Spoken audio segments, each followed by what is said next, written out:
Florida is situated in the south of the United States. It is a peninsula surrounded by water. In it are palm trees and brilliant flowers. The climate, like the lush vegetation, is subtropical, and yet, winter and summer, it is washed in cool breezes from the Atlantic Ocean on the east and the Gulf of Mexico on the west. Most people think of Florida as a vacation land. It is. In the winter, people from Ohio and Kansas, from New York and Maine, from every state, including California, travel to Florida. Here, surrounded by the luxuriant plant and animal life of the tropics, they fish and swim and lie in the sun. Some of them seek the fountain of youth. That's an old tradition in Florida. In the year 1513, a certain Spanish governor of Puerto Rico came to this wild place searching the fabulous fountain. His name was Ponce de Leon. The day he landed was Pascua del Florida, which is Spanish for Easter, the Easter of flowers. And so, from the word flowers, Florida got its name on Easter Sunday, 1513. Nobody has found the fountain of youth, but the tourist does find such warm comfort and such extravagant beauty that the passing days are forgotten, which is one way of staying young. Florida abounds in wildlife. In bird sanctuaries all over the state, loud voices and gay plumage fill the trees with color and sound.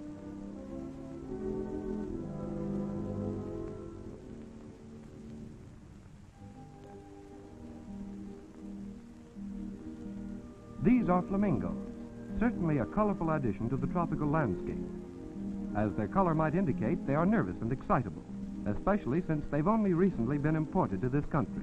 For though they are known as Phoenicopterus americansis, or American flamingos, their real home is the island of Andros in the Bahamas. They were brought to Florida 5 or 6 years ago, and at first they refused to lay eggs. But recently they have been increasing, and some of these birds were hatched in this country. They lay only 1 or 2 eggs a year. Just before the egg is laid, a safe, marshy place is found where they erect a nest of mud like these. The egg is laid in this nest while it is still damp, but by the time the egg is hatched, the nest is dry and comfortable for the new flamingo. Like ducks, flamingos get their living from the small mollusks, fish, worms, and seeds which they find at the bottom of ponds. Their beak is sharply bent, so that when they root for food, their bills are upside down. Inside their bills are tiny ridges, which help them separate the food from the mud. They are very cautious birds, and when they feed or sleep, they post sentries. These sentries keep a careful watch, and when anything suspicious appears, they croak a warning, whereupon the whole flock flies away like a red cloud.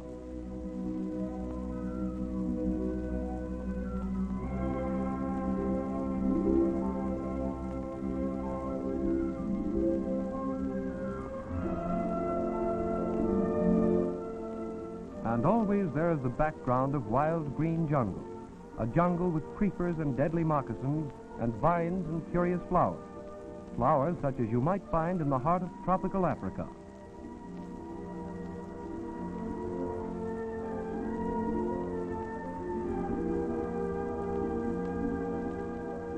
There are many weird and colorful birds, beautiful birds with harsh voices.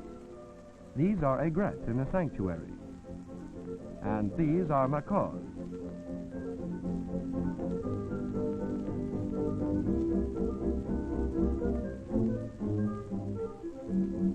People tame them so that the wildlife entertains the visitor.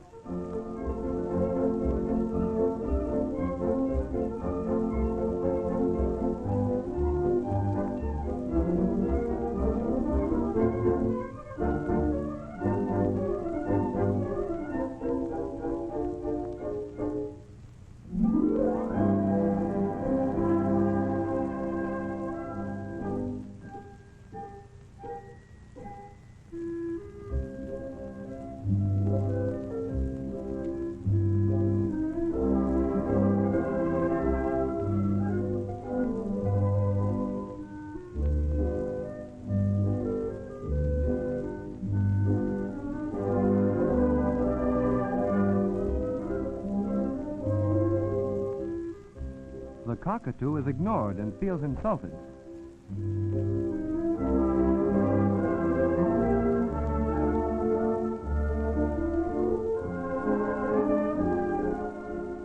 heads are almost as bright as the ladies' hats.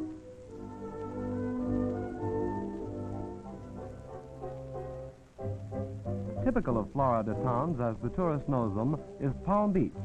The wide palm-lined avenues of this East Coast town are like those in South America. Well-watered green lawns and gay gardens stretch out beneath exotic trees.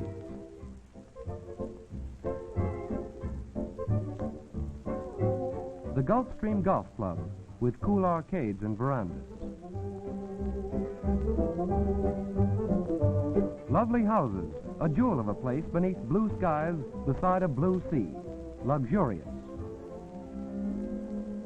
But there are other communities in Florida, too. This one is Riviera, across the bay from Palm Beach. It's another world entirely, inhabited by fisher folk who came from the Bahama Islands about 20 years ago. They're an unusual people of mixed descent: Scotch, French, English, Portuguese, Indian, and Spanish.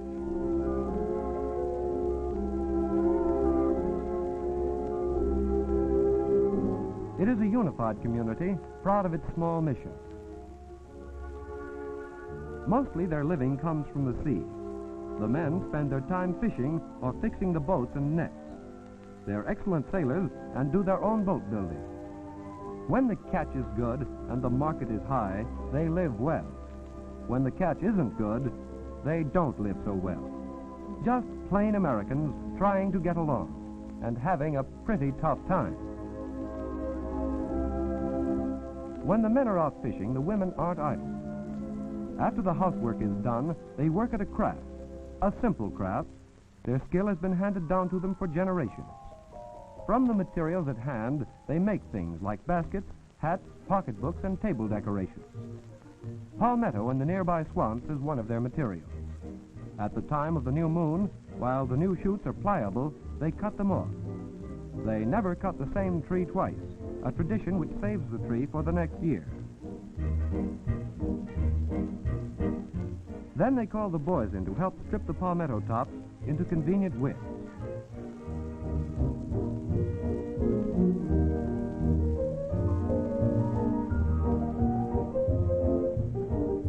They are laying in the hot sun to cure. In summer, this takes 4 to 5 days. In winter, 2 to 3 weeks. The breezes help in the drying process, and when the material is dry, it's called straw. Then, when the strips are seasoned, the women wet them and plait them into workable sections. Sections that may be made into hats or baskets.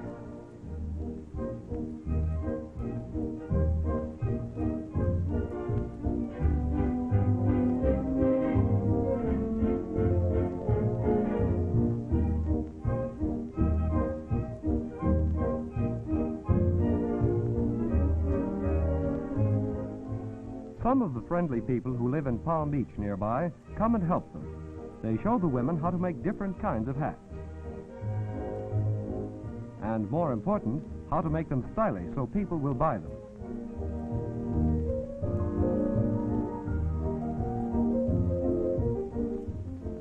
The finished work is well done, carefully made.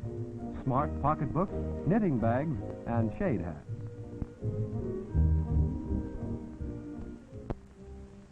They work with other materials, too, like shells. The small boys who are too young to make hats or decorations walk down to the beach and pick them up. They have lovely names: Jingle, Sunshell, Moonshell, Bloody Lion's Paw. Another material is fish scales. In a fishing community, there are always plenty of them. The scales are scraped from the fish that the men bring home: barracuda, tarpon, snapper, and snook. These scales are soaked for several days and then dried in the sun, bleached white, and dyed. Their friends in Palm Beach have given them recipes for dyeing the scales.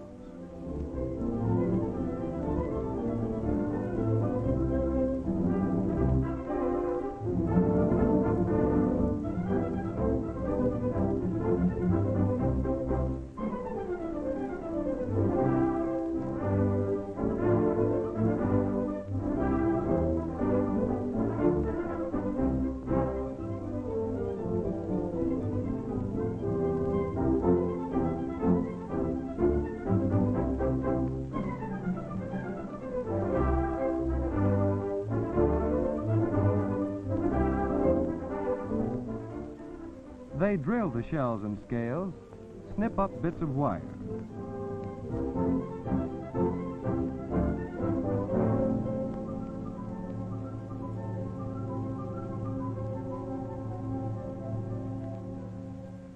These scales will be a flower. Using the shells as petals, her hands work fast, make many flowers a day.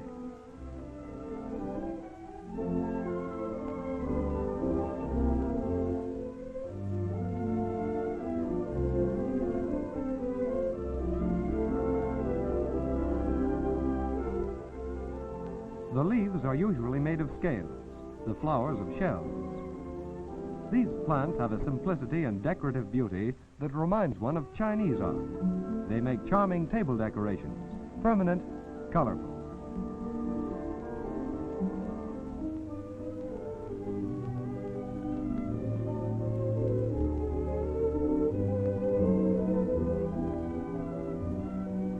As for design, the women don't have to work from drawings. They simply look at the natural tropical flowers that bloom about their town winter and summer. Designed by nature, executed by the women.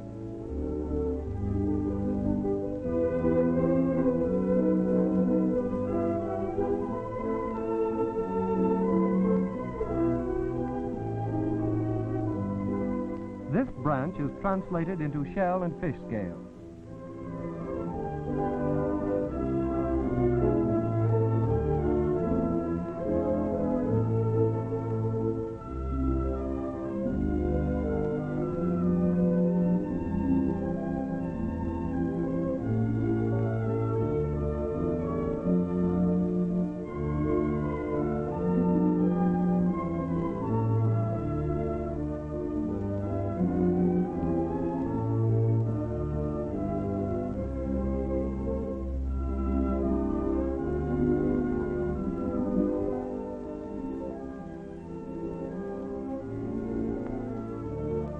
When the women have enough hats, pocketbooks, necklaces, and plants, Opportunity Incorporated steps in. Opportunity Incorporated is the name of a group of women in Palm Beach who discovered that these people had inherited an unusual craft, and they have helped them develop new techniques as well as a profitable market. One group of American women helping another group of American women.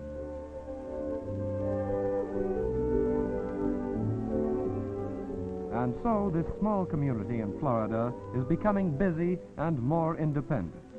Not through charity, but by their own efforts. The men fish and earn the bread. The women and children, with their own skill, earn the extras. Just one of many little towns in America where people work hard and by their work retain their independence. At the end of the day, the men come home from the fishing. The women put away their work and start supper. There is fish to eat, and scales to make flowers of, and some fish left over for the pelicans.